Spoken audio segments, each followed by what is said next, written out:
Ramble. Thank you to KiwiCo for sponsoring this episode of Anything Goes. While the holidays might be a little bit different this year, who knows what it's going to be like, it's still the season of giving, and we still need to be giving the people we love things, okay? KiwiCo delivers hands-on science and art projects for kids of all ages.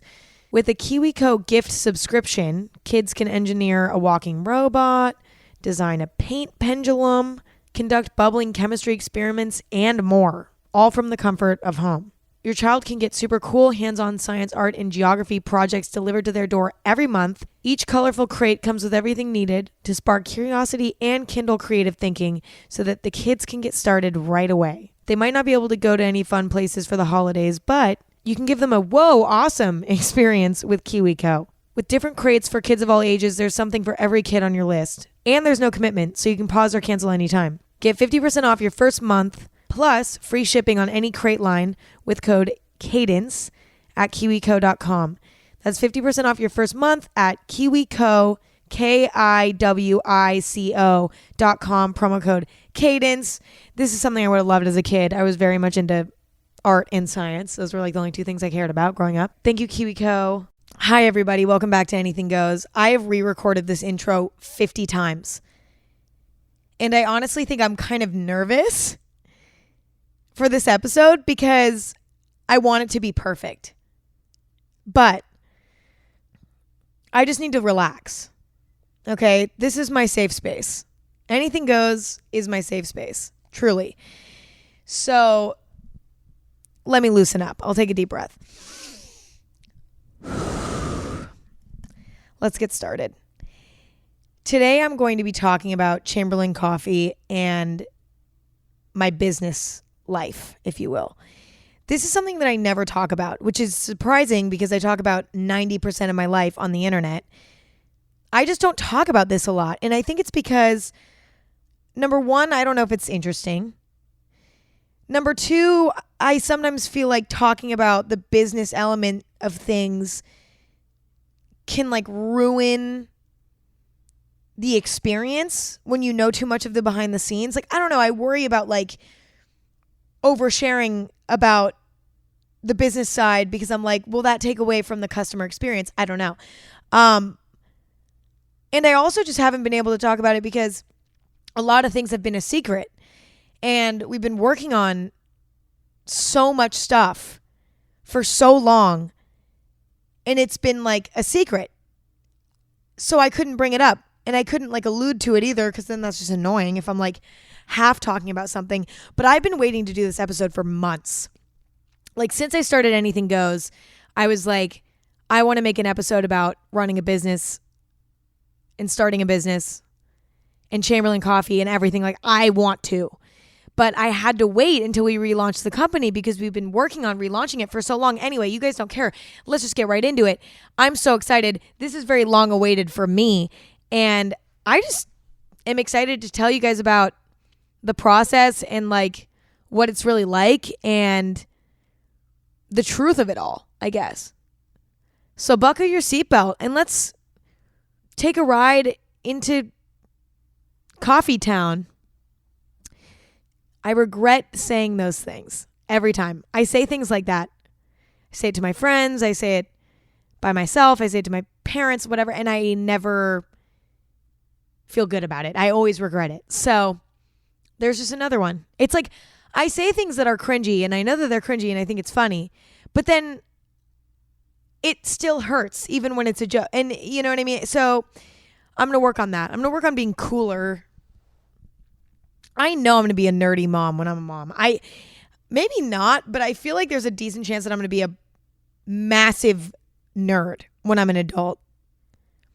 Kind of like my own mother. I love my mom, but she's very nerdy in her own little way. Like she loves squirrels and she loves Lord of the Rings and stuff like that. And she like, you know, says things that are funny because they're like, she likes the corny stuff in life sometimes. She likes corny quotes and stuff. Corny Pinterest quotes, like that's her thing. That's her forte. She loves that. I feel like I might end up like that too, which is fine with me because my mom is one of the most endearing people ever and sweetest. except for when she's yelling at me and I'm yelling at her back. But still, like, that's mother-daughter stuff. Majority of the time, she's a very sweet and endearing woman. But I do kind of feel like I'm going to turn into her because I say things like, let's take a ride into Coffee Town. And I'm like, there's just no way that that's not going to get worse and worse as I age. You know what I mean? Those things are just going to keep happening and keep getting worse. So feeling bad for my future children already. They're going to be cringed out constantly. Let's get into it though. Okay, so let's talk about Chamberlain Coffee. Chamberlain Coffee is my coffee company. We launched in December of 2019, I believe. And initially we launched with one product, which was a steeped coffee bag. Basically imagine a tea bag that has fresh coffee grounds in it that makes one single cup of coffee at a time. Or you can use it for cold brew, et cetera, et cetera. But basically a multi-use steeped coffee bag, almost like a tea bag, but with coffee in it. You get it. And if you keep up with me, you've probably seen me talk about it 1,000 times. So this is not new. We launched with that product, and we launched with a very simple website, a very simple aesthetic. Everything was very simple about it. We were really focused on the product itself and making that perfect. And we weren't as focused on the voice of the brand or the aesthetic of the brand or anything like that. We were very, very focused on the product, and like everything else was very secondary. We also launched very quickly after making the decision that we wanted to start a coffee company. Like the second that we found the roaster that we wanted to use and we started working with them, it was a very quick turnaround. It only took a few months and then we started the company. I feel like it happened in a blink of an eye. So we launched. Everything was very simple. One product. We were just going to put it out, see how it did, and go from there, right? So that's what we did. And it ended up doing very well, which was super, super exciting. I mean, it was one of the coolest moments of my life to be selling a product under my own company name. I mean, it was like the most insane thing that's ever happened to me. And it was such a dream for me because, coffee has been such a big part of my life. One of my dreams growing up was to be a barista, and to like start a coffee company was just like the dopest shit ever, right? And when people responded to it well and loved the product, I was over the moon. And so for the first few months, we were just kind of seeing how, it did over time, seeing what people were requesting for the company to do next, just kind of gathering information and just like thinking and brainstorming what was next. And, although the experience was very amazing and, people were super pumped about the product and all of that, there were some struggles within the first few months. One of those struggles being, nothing is perfect when you launch a business. There's no way to predict how things are going to go or what problems may arise. It's just like you just have to do it and deal with things as they come. And one of the issues was shipping. We had some shipping delays because I can't exactly remember why, but I think we sold more than we expected. And so we had to like roast new coffee, and that took more time than we anticipated. And then a bunch of orders got delayed, and a lot of people were mad at me because they were like, Emma, what the fuck? Like, is this a scam? Like, where is it? Like, what the fuck? And I'm like, oh my God, I don't know what to do. Like, I don't know what to say, like whatever. Not to mention, we didn't expect to sell as much as we did. And so we didn't have the proper customer service team that we needed to be responding to the people that were asking questions about their order. And so it was immediately on a larger scale than we anticipated. And so that was like terrifying for me. And I took it very personal, right? And it hurt my feelings almost because I was like, fuck, like everybody's mad at me, but like, this is not my fault, but also this is my company, and they trust me to get their products, but we're so new and we don't know what the fuck we're doing. Like we know what we're doing, but like we didn't expect it to go like this and go as well as it did. And so what now? You know what I mean? It was inevitable to have a few slip ups. And so the shipping thing was definitely one. And luckily over time, I've figured out a way to remove myself from the stuff I can't control emotionally, because people complaining about shipping or like even shipping cost or even the cost of the product, like things like that. People complaining about that used to like genuinely upset me and hurt my personal feelings. But it's part of the territory. I mean, it's not avoidable. It's inevitable that stuff's going to happen. But in the beginning, it was tough for me because I was like very emotionally invested, and any mean or negative comment about the company or criticism or anything, I'd take it straight to heart in a way that like I don't even do with my own channel or my own personality. Like when people come for my own personality, I feel like with the company, I was taking it so much harder. And so luckily I got over that, but it was really tough in the beginning. And I think that that's something that you don't realize, but when you create a company, it's kind of like your baby, right? And it's like you're raising a child. And when you have a child, that child's going to throw up all over your shirt sometimes. That baby is going to get in trouble at school or in preschool, whatever. The baby's going to break some house rules, might like take a crayon and draw on the wall. But you teach it those things and then you move forward, right? It's the exact same thing with a company. When a company is a baby, there's a lot of growing pains and there's a lot of problems that arise that you can't even anticipate until they come up. And so that was tough for me because I think I expected it to be perfect right off the bat, and it was just so far from that. And that was hard for my ego to accept at first.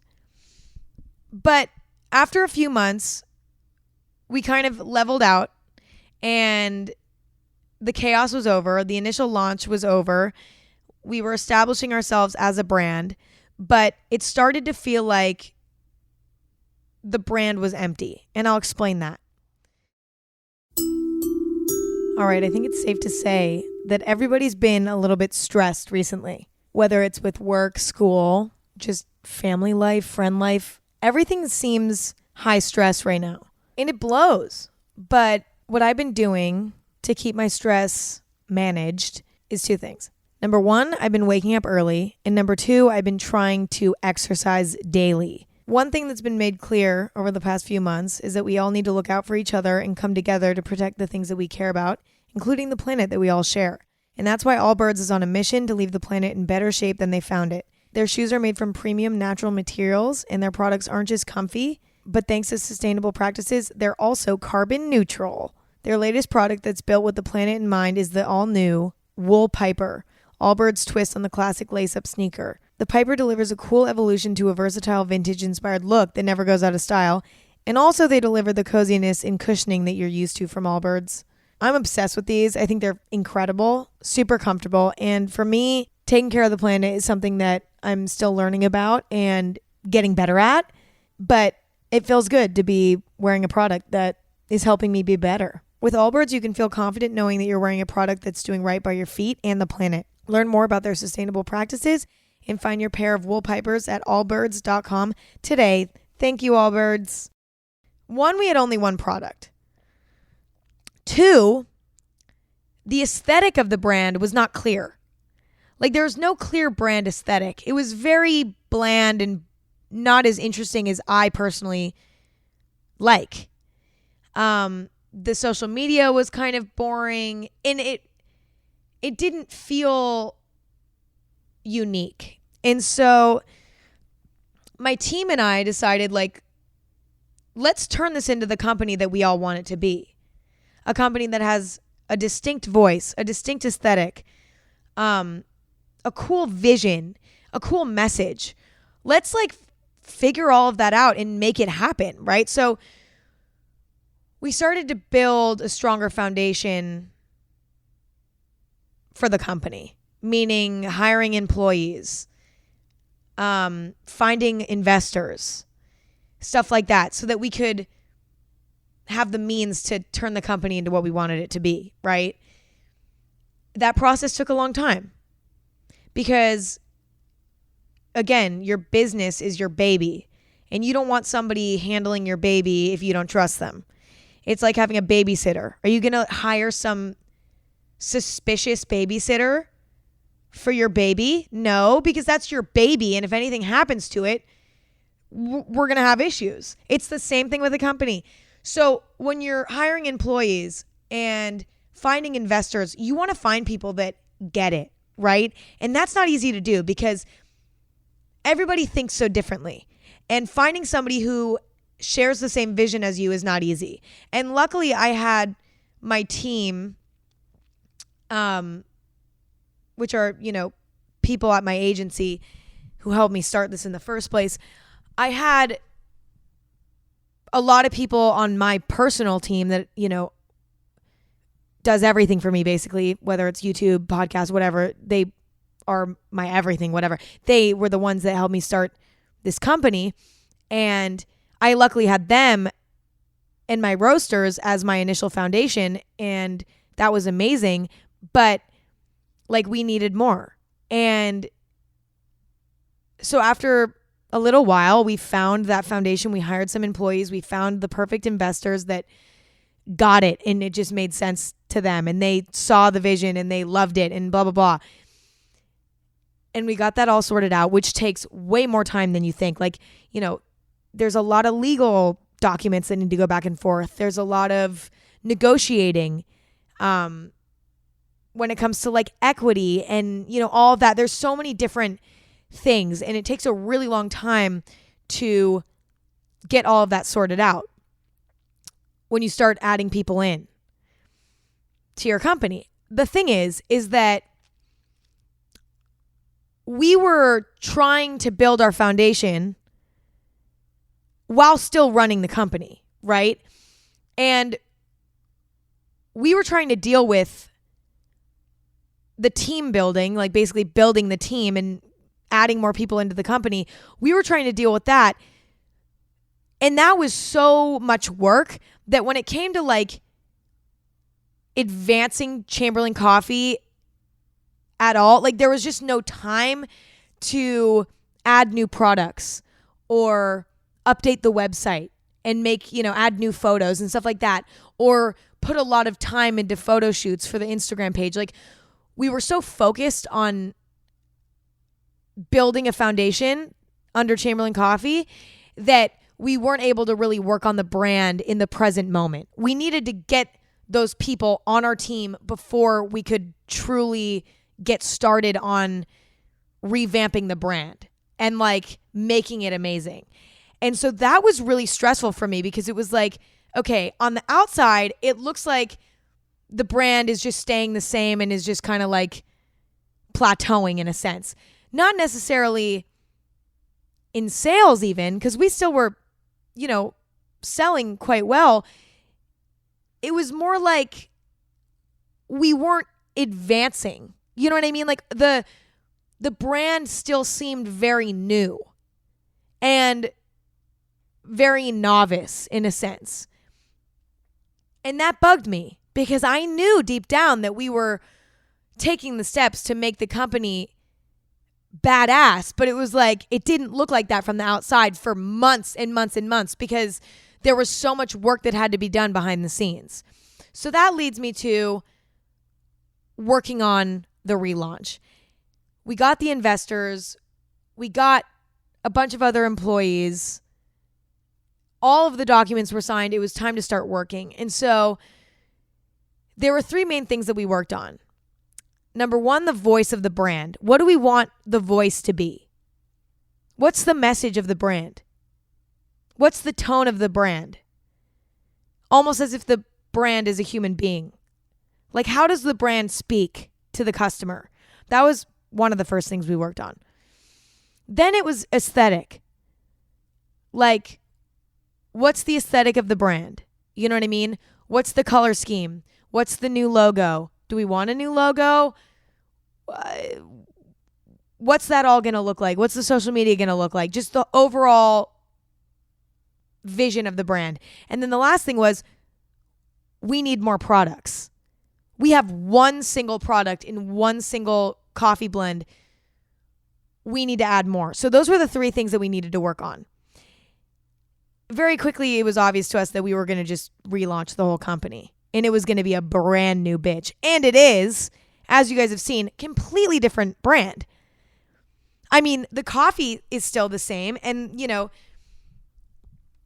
it's still the same Chamberlain coffee. It still has the same heart and soul in it. If anything, it has more heart and soul in it. But, you know, it's a totally new brand. And we realized, okay, there's nothing wrong with relaunching the company. I think that that's a kind of terrifying thing, because relaunching a company insinuates that there was like a failure the first time. There wasn't a failure. The company was great before. It was great, but it was not as great as it well, do you know what? Let's just say it was good. It was really good. The product was good. The product was actually great. But the brand itself was just good. We wanted everything to be great. And it's similar to, like, I compare it to Stupid Genius versus Anything Goes. Stupid Genius was my first podcast that I had. It was very science-based, whatever.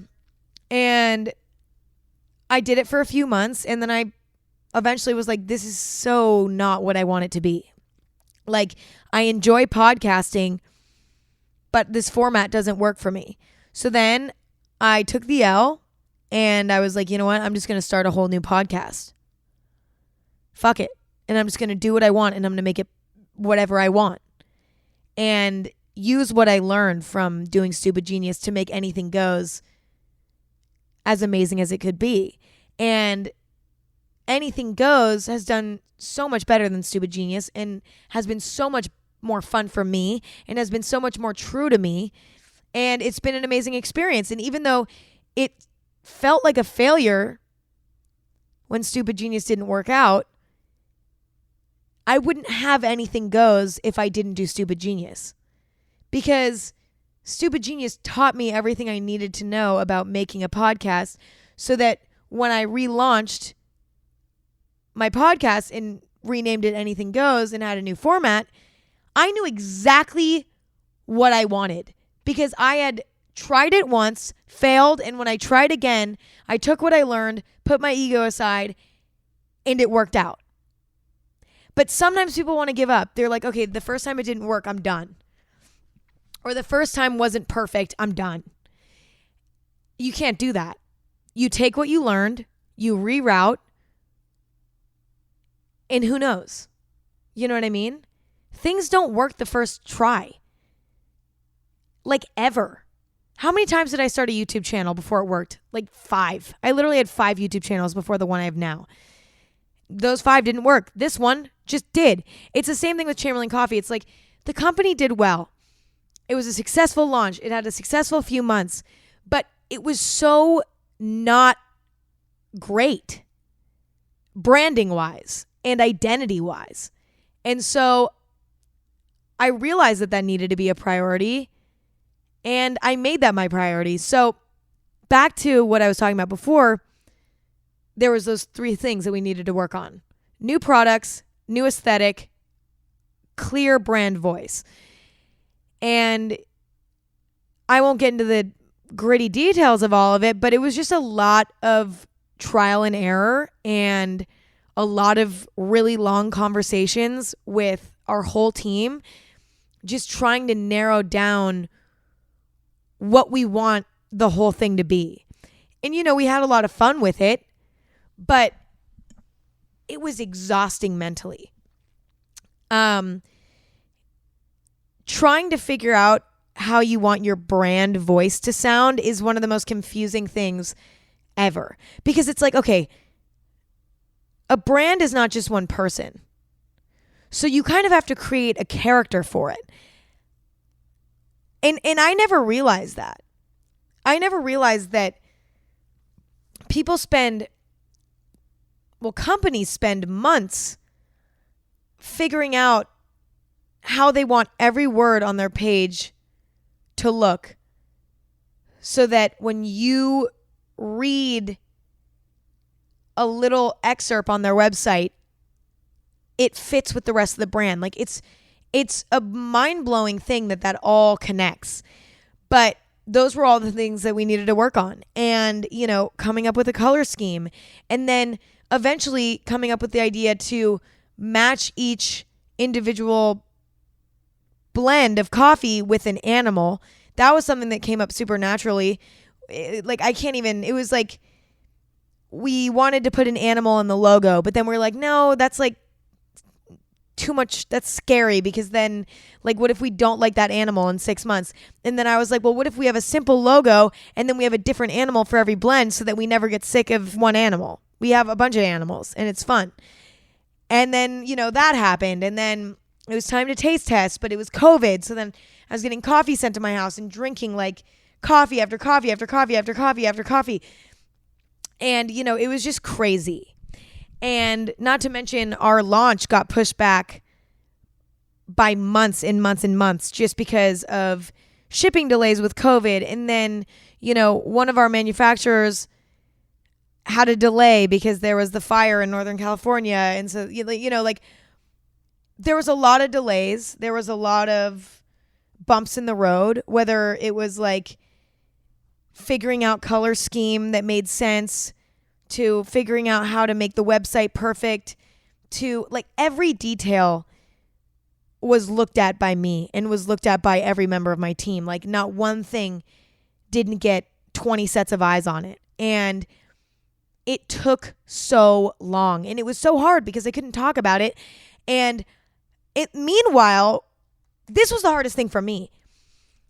I knew that I was about to relaunch this company and it was about to be a whole brand new bitch. And I knew that, but no one else did. So everybody, I'm like promoting Chamberlain coffee, but deep down I'm like, I want to be showing them what I have in store. I don't want to show them what we have out in the world right now. Like I love it and I love the product and this is my baby and I and I'm proud of it, but also I know what we're working on and I know what we have in store. And I just want people to see that right now. And it was hard for me mentally because the rebranded version of the company was, it is levels and levels above where we started. And so it was hard for me to not explode. And I just wanted everybody to know so bad. Anyway, I'm going to take a sip of my coffee now because I've been talking really fast. And I'm using my Chamberlain coffee mason jar, which is one of my favorite products that we have ever come out with, even though it's not even coffee, but I just love the mason jar, as well as the Night Owl blend in latte form in my cup. So,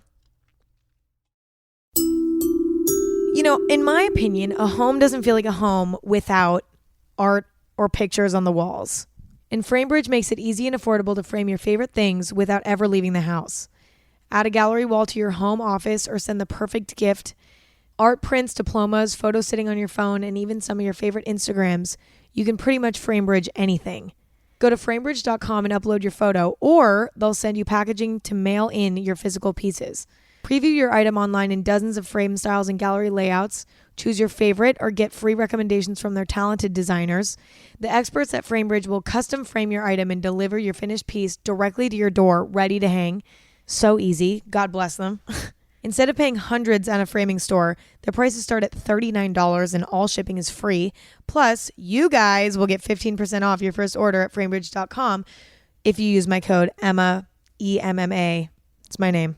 I'm obsessed with FrameBridge because growing up in a house where my dad was an artist, I always had art everywhere. And it truly made my home feel like a home. And now that I live alone and my dad doesn't live here in LA, so he can't hang up my art, I've needed a little bit more help framing stuff, etc., etc. So I've used FrameBridge multiple times to get pieces framed for my new place, and it's been incredible. Not like my dad isn't amazing at framing and hanging things up. He truly is, but I can't use him like I used to. Get started today. Frame your photos or send somebody the perfect gift. Go to framebridge.com and use promo code Emma to save an additional 15% off your first order. Go to framebridge.com, promo code Emma. And one last time, just in case you didn't hear me the first 7 times, framebridge.com, promo code Emma. Get some stuff framed. Make your home feel like a home. Thank you, Framebridge. Here's the thing. Now that it's out, I want to tell you what my goal is with this company and where I want to make a difference in the coffee industry. I have always felt like coffee brands tend to be very mature and very serious and very polished, right? And that's the blueprint. Chamberlain Coffee came off that way in the beginning because in a way we were kind of copying what other coffee brands had done before subconsciously because we didn't know any better. But after months of thinking and working on it and getting more familiar with this industry, I realized, where is the fun, playful, honest, no bullshit coffee brand out there? Like, I couldn't name it, right? I wanted this balance of high quality, high quality coffee with playfulness, right? Because I feel like there's never those two things together.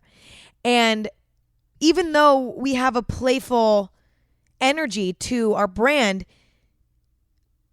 some of our core values are, being organic, being fair trade, being eco-friendly as much as possible. All of those things are so important to us. We wanted to be a coffee brand that was high quality, educational, meaning like we explain to you in simple terms what you're drinking. That's a huge priority to us. But in an easy to understand and not overly complicated way. We also want to have an inviting and honest and reliable. We want to be the reliable, honest, inviting coffee choice.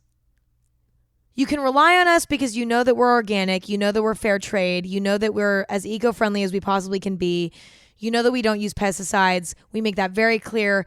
That's why we're reliable. But we also want to be honest.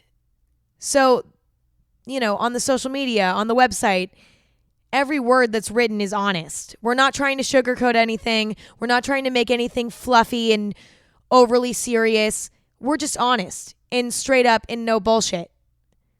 But also making coffee fun, because I think that a lot of coffee brands tend to be overly serious, and there's nothing wrong with that. I think that there's something fun about that. The kind of super polished coffee brand. I totally get that. But I want to be the fun option for the people that want to add a little bit of color to their day. You know what I mean? That want to smile a little bit more when they're drinking their coffee. Okay? That's what I wanted and want. And I really hope that translates, and I really hope that you guys feel that. And, we've worked so hard on this, and it's truly one of my favorite things that I've ever worked on in my entire life. I am so proud of it, and I never admit that to myself. I never say that I'm proud of something. But I am truly so proud of this, and it is my child. And, I'm a control freak, but I let other people in, and I let other people come in and help me make this company as amazing as it can be. And they've done such an amazing job. And I've given up some of my control, which was tough.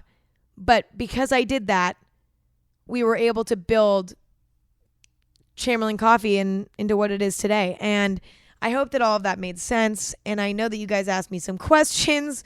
So I'm going to get into questions now. But before I get into questions, I just want to thank you guys for supporting Chamberlain Coffee during its awkward teen years. It has now officially gone through puberty and how to glow up. And now everybody wants to date it. But nobody wanted to date Chamberlain Coffee before because, Chamberlain Coffee had braces. Chamberlain Coffee, started getting acne. Chamberlain Coffee started, smelling bad during PE, like he was going through fucking puberty. And Chamberlain Coffee had a motherfucking glow up.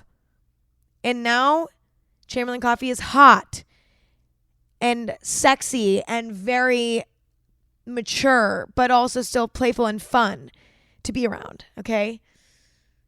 Thank you for being there for every step of Chamberlain Coffee's life thus far. It is truly my child and it is truly my baby. And you guys supporting it really, really means the world to me because it is genuinely a passion project for me. And from the bottom of my heart, it has nothing to do with the money, with the whatever. I haven't even made a dime off Chamberlain Coffee yet. I put everything back into the company. It doesn't matter to me. This is my passion project. I am so passionate about creating a coffee brand that makes people feel good that I don't care about any other element. And I really feel like this relaunch has been the most amazing step in the right direction for this company. And she's just a brand new bitch and I love her so much. So let's get into questions. How long has it taken you to feel comfortable putting yourself out there in the business world? And do you still have anxieties about it today? Yes. So here's the thing.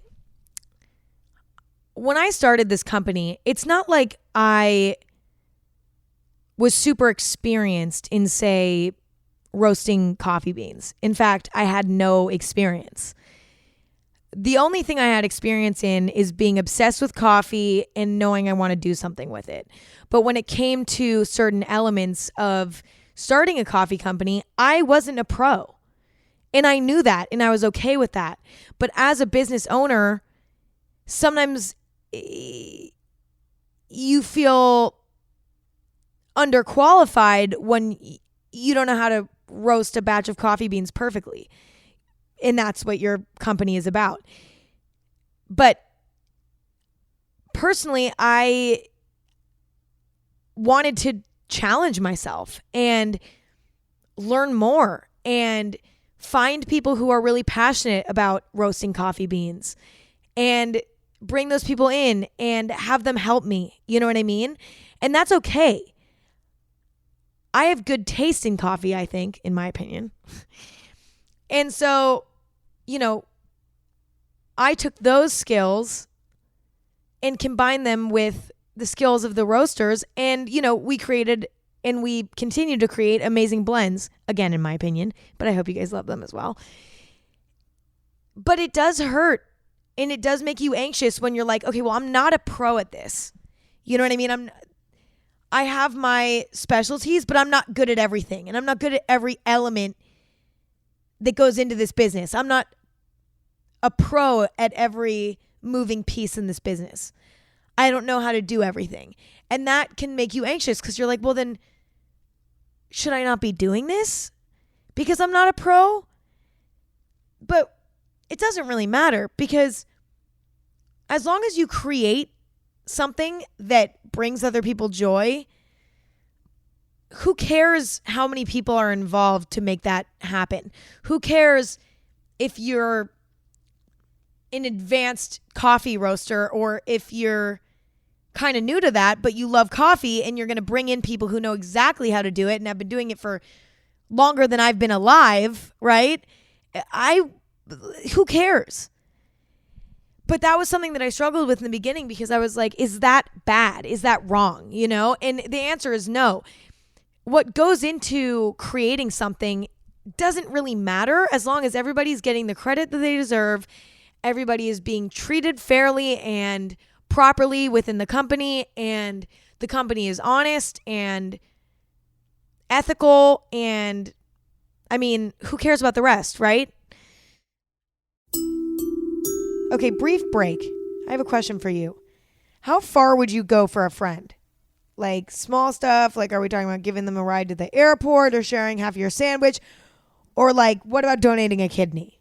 Tony winner Annalie Ashford may just be that kind of friend for Silicon Valley's Thomas Middleditch in the new original series from Chuck Lorre, Be Positive, coming this Thursday at 8:30 Eastern, 7:30 Central on CBS.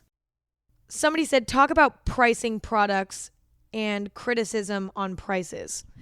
Okay, yes, this is something I totally forgot to talk about earlier, but was going to.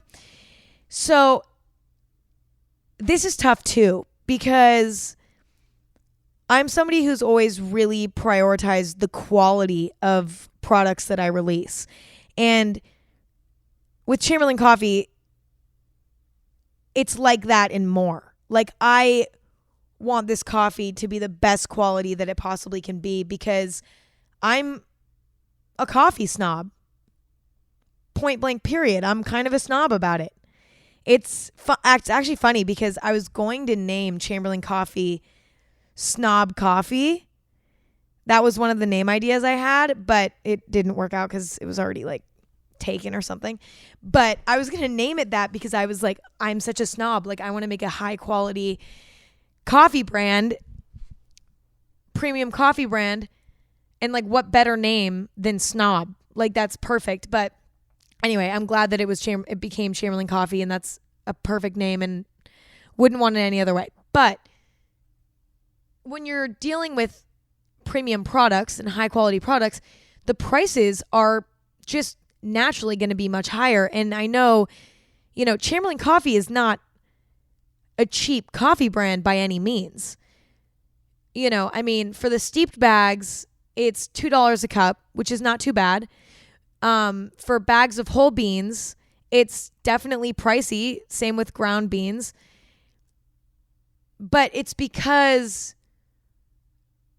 we're organic and we're fair trade and we don't use pesticides and we're eco-friendly and all of that. Those things all add up very quickly. And I think if those are things that are important to you as a customer, then amazing. You know what I mean? Our products will align very well with you and what you stand for. If you aren't as concerned about those things, then, the higher price may seem unnecessary, but having those quality characteristics, it just makes the products more expensive. And I totally understand. I'm getting older and I'm starting to learn more about the importance of buying quality products, whether that's clothes, furniture, blah, blah, blah. Sometimes when things are more affordable, there can be harmful things about them. You know what I mean? And that's still something that I'm learning about, whether that's like fast fashion or, not organic or not fair trade products. And with coffee, especially, fair trade is very important to me. And I'll read a definition of fair trade to you so that you kind of understand and I can explain why it's so important to me. The official definition of fair trade means trade between companies in developed countries and producers in developing countries in which fair prices are paid to the producers.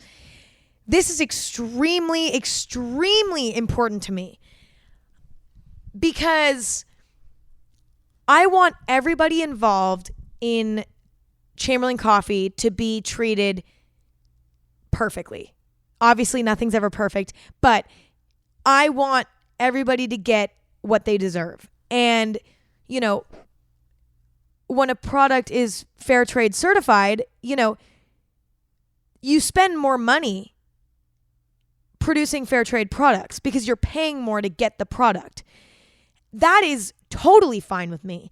I wouldn't want it any other way. I'm okay with losing sales because the prices are a little bit higher because of that.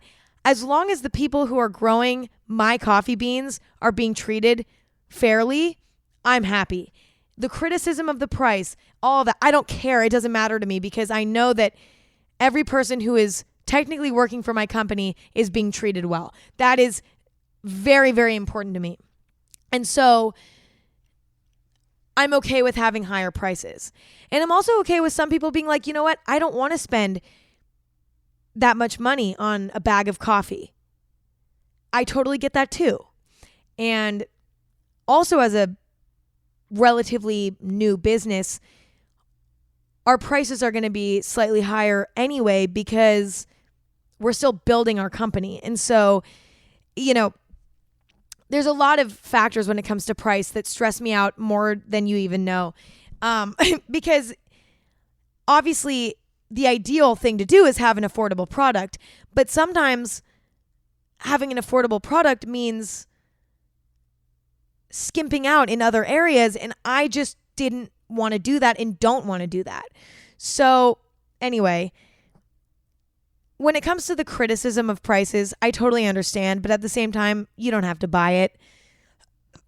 I know that the product is worth the money and is an honest and good moraled product, if that makes sense.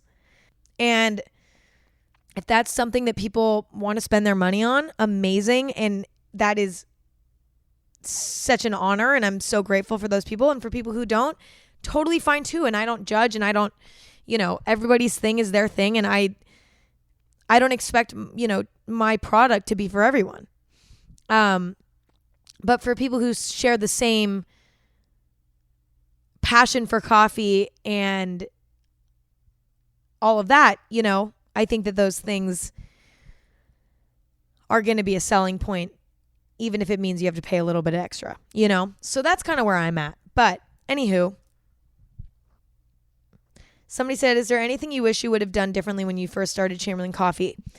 No, definitely not, like at all. But at the same time, I do think an area that we didn't spend enough time on was developing the brand aesthetic. I think that it was very, very bland in the beginning. And the funny part about that is that I've always been somebody who's so obsessed with like the aesthetic of things. I love buying into an aesthetic. I love like shopping on a website that has a cool look to it and a cool feel to it. I like buying products that have cool packaging. I like that. Like that's always been something that sells me. And it's funny because like Chamberlain Coffee didn't have that eye-catching aesthetic that I normally buy into in the beginning. And I think it's because I didn't realize how important that element is. And no regrets, because I think that our, relaunch has brought it exactly to where I want it to be. And so absolutely no regrets. But at the same time, we didn't spend a lot of time with that in the beginning. So maybe some advice for some of you guys who are starting a company or want to start a company, take your time and develop everything before you start. There's no need to rush. Develop your voice before you start the company. Develop the brand voice. Develop the aesthetic. Develop the color scheme. Develop a 6-month plan. Like, have all of that ready before you even test run it. Because I think we just kind of went out with one product and had no idea what we were going to do next. We just wanted to get it out there. And then we were like, you know what? We'll figure out what we do next based on what we learn from the launch. My advice would be, you could prepare. I think preparing more never hurts. And obviously you can always change your plan as you're working on it, and you can continue to evolve with the current events. Like you don't need to make a 5-month plan, 6-month plan and stick to it perfectly. If things change, but at least you have a backbone, right? I think that that's super important. And I think we could have done that a little bit more, but at the same time, now here we are and all is well. And I'm very proud of it. And I wouldn't want it any other way. And what I've learned from everything so far has been so valuable to me. And so that's more of like taking my experience and giving advice, but I wouldn't have done anything differently, truly. Somebody said, how did the process start? Did somebody reach out to you or did you bring it up to somebody? So I am so fortunate to have an amazing agent who I love so much. And she's been with me since I moved to LA pretty much. We've been working together forever. And, I've always told her how much I wanted to do something with coffee. And she was always super down for it, but it was just never the right time. And finally, she started doing a little bit more research and work on figuring out how we could start it. And then next thing you know, we have a few people that want to be a part of this, and then we started it. So I owe it all to my agent. Thank you, Queen. You know who you are. You rock my world. I love you to death. Somebody said, I want to start a business when I'm older, sustainable, fashion related, or healthy vegan snacks. How would you choose between the two business ideas? I would say, although I'm no expert at anything, I'm not an expert at anything, and no one is. I'm going to give advice based off of what I think, but at the same time, it really, who knows? Okay. Here's the way I would look at it. What's more in demand? Sustainable fashion or vegan snacks? Let's say your sustainable clothing brand is like maybe more generic or simple. There might be less of a demand for that because there are already so many clothing brands that are very popular that are sustainable and stuff like that. That might be a harder area to enter into. There might be more competitors and stuff like that. Whereas, let's say with vegan snacks, there's nothing like the product you have in mind. There's a need for that. You know what I mean? People would love that. Moms would love it to put in their kids' lunches, stuff like that. Like, I would say choose based on what's in higher demand and or which idea is more unique and more new to the space that you want to enter. You know what I'm saying? I also think you should pay attention to what you're more passionate about, because starting a business is hard and it's a lot of work and it makes your brain hurt and it's stressful and, it's exhausting and it's tedious. You want to make sure that what you're working on is something that you're going to be pumped on and motivated by for years to come, because it doesn't happen overnight and it takes longer than you think, and you need to have that stamina. And I think that the stamina comes from passion. So what are you more passionate about? You know what I mean? I think that that's actually more important than maybe even entering an area that has more demand for a product that you have an idea for. I think that the passion just needs to be there, and if you share a same passion for clothes and for vegan snacks, then that's when you go, okay, well, there's more of a demand for, say, vegan snacks. I'm going to go in that direction and start there. But also in 10 years, maybe you pick up the second one and do both. There's no limit. You know what I mean? Somebody said, thoughts on just hiring people to run the business for you versus being very involved in working as well. I'm going to take it back to when I started my YouTube channel. When I started my YouTube channel, I was running everything on my own.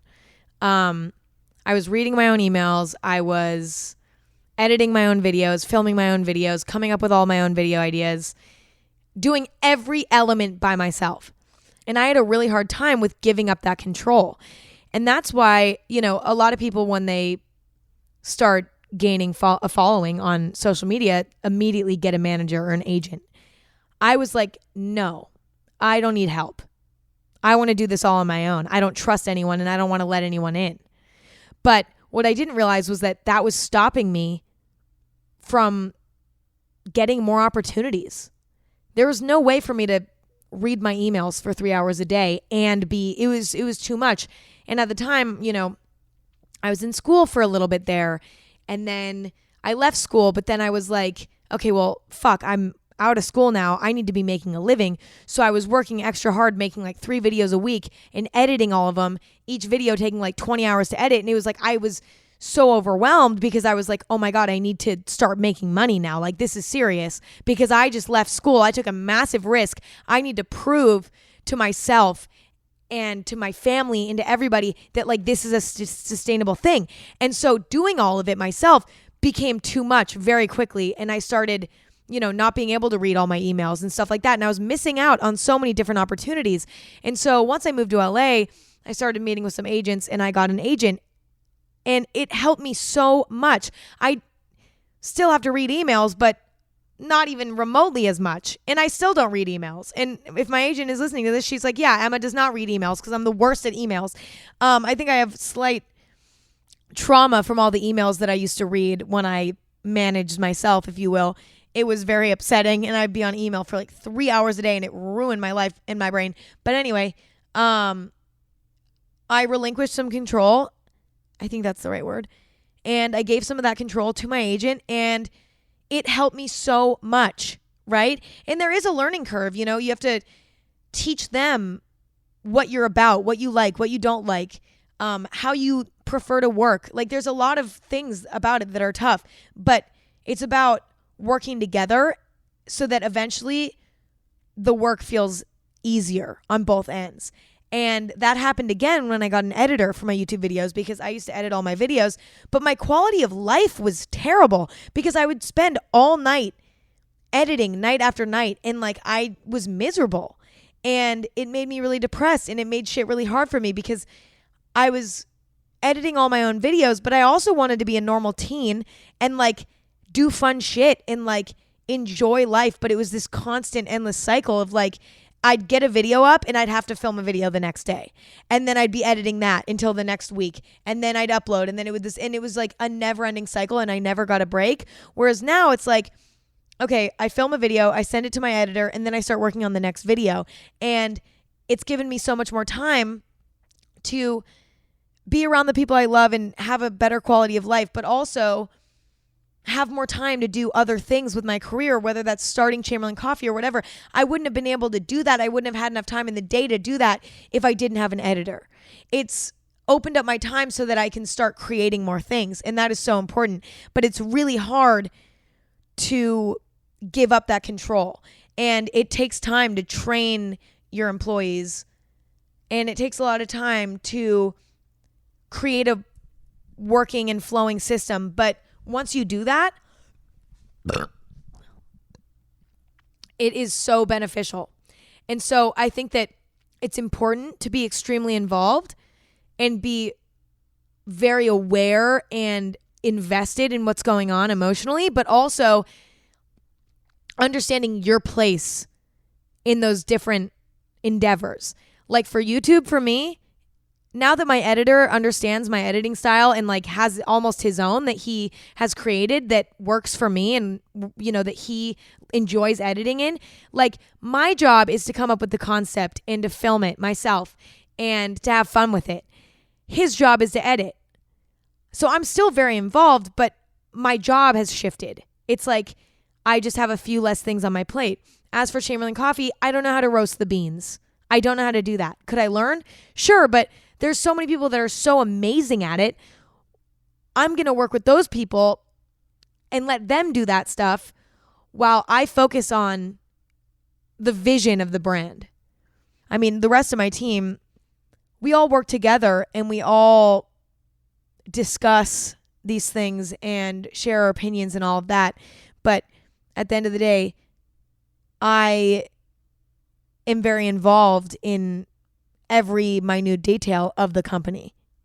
Even though we all work together and I have a lot of people that do different things and we're constantly all communicating, it's like I still see every element of the brand. Like there's nothing that goes under my nose, if that makes sense. So I think there's a balance. It's like being involved in the areas where you need to be involved, and then relinquishing. I don't know if that's the right word. Definition of relinquishing.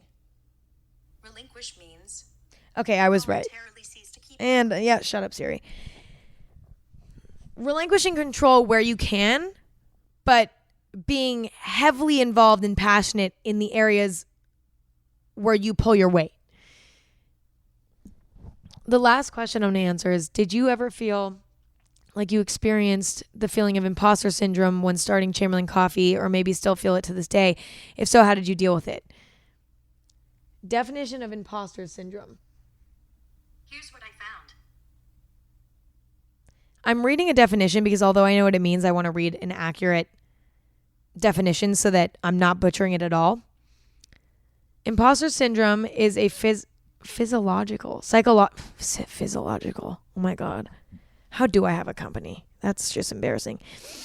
Imposter syndrome is a psychological pattern in which an individual doubts their accomplishments or talents and has a persistent internalized fear of being exposed as a fraud. Despite external evidence of their competence, those experiencing this phenomenon remain convinced that they are frauds and do not deserve all that they have achieved.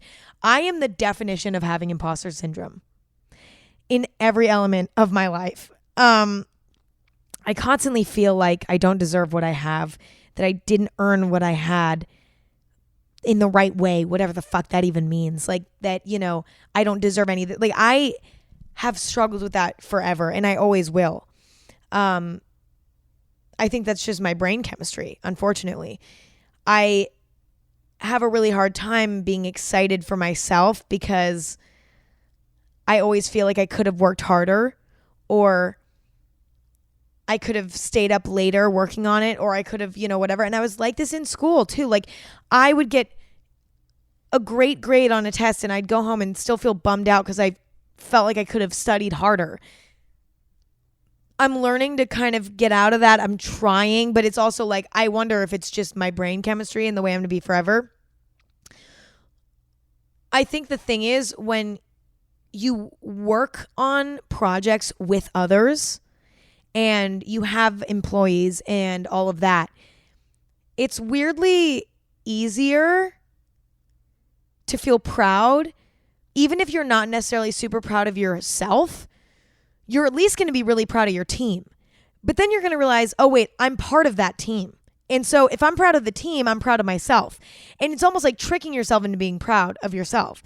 Like if I make a great video, my brain doesn't say, oh my God, Emma, great job on that video. My brain says, oh my God, Emma, your editor did so amazing on that video. But also the video wouldn't be the video without me. And so it's tough because I can be proud of something, but I never will give myself the credit. And that's just the way it is. And I mean, it doesn't harm anyone. But I did talk to a therapist about it once, and the therapist was like, listen, it harms yourself and your self-esteem to not give yourself credit for things that you've done. Like you need to celebrate your success, and like you can be humble and still be proud of yourself. And I'm working on it. I am. But it's just like, I hate, like, I really truly have a feeling in my stomach that like I could have worked harder constantly. And I don't know where that stems from, but I'm excited to hopefully release that burden at some point, because I feel like it's very unnecessary, but it's also something that I can't control about my own mind. So I don't know if you guys have any tips on how to like get over imposter syndrome. Please let me know. I might watch some videos or read a book about it. More like listen to an audiobook, because I don't fucking read. But anyway, thank you guys for listening. I hope you enjoyed this episode. It was very kind of serious and very professional, but I had fun talking about it with you guys and sharing this whole thing with you guys in the behind the scenes. And I hope that you enjoyed this episode. And I love you all very much. And I hope you all have an amazing day, and go check out the Chamberlain coffee. And I hope you love everything. And I love you guys so much. And thank you for your constant support on all of my endeavors. It always is the most amazing feeling to see you guys enjoy the things that I create, and also just to bond with you guys over it. And I just love it so much, and I love you guys so much. And I will talk to you next week. And until then, stay awesome. I love you guys.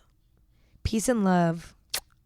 Another thank you to Allbirds for sponsoring this episode of Anything Goes. Right now, we all need to look out for each other and come together to protect the things that we care about, including the planet that we all share.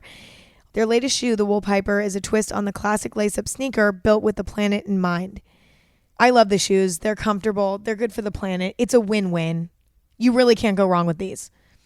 With Allbirds, feel confident knowing that you're wearing a product that's doing right by your feet and the planet. Learn more about their sustainable practices and find your pair of Wool Pipers at allbirds.com today. Thank you again, Allbirds. Love y'all.